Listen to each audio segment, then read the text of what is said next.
faarfachuu beeksisaan barbaacha kooltee qaawwaa mana kiyyaa dhiiga keetiin cuuftee jaalalli kee anaafi ammaan hin beekamu gadaanatti naqeera Yesuus asitti beekamu jaalalli kee anaafi ammaan hin beekamu galaana naree gooftaan warra nutti beekamu. Ameen. Yeroo tokkicha bichaa sagalee tokko na jira. Waaqayyo warra natti beekamu galaana fuudhee deemeera. Gajjali. Beeka. Shubbis gajjaliidha. Gajjali.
Jechanna beemani eno wajjina kanina maaliin deebisaa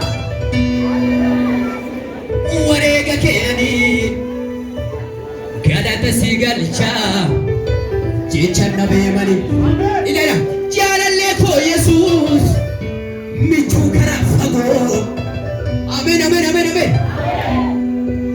Yesuus michuu karaa fagooti ameen jedha gajjalluu gad warri duuba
warra waaqeffachuudhaaf dhuffameere har'a akkuma mataa diinaa olii jenne kun akkuma nagaan kee dachaa ta'u goona har'a maqaa Yesuus.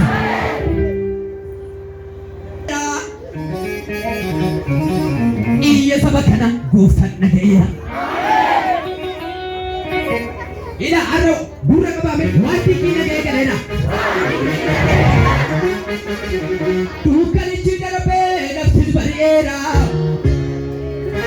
iya warra jaltu gosan nageera isokita mo sokitu ya ama yero gofta dojelu ama isokita mo sokitu ya ama yero gofta dojelu ama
Isaba maledi ni nuti silandunu akana goda atake da furo asirata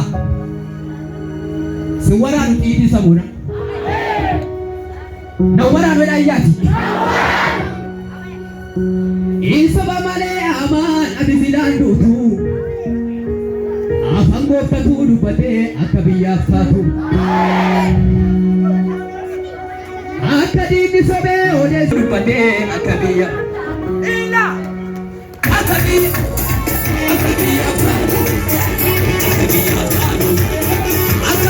asbidaka akabi afanu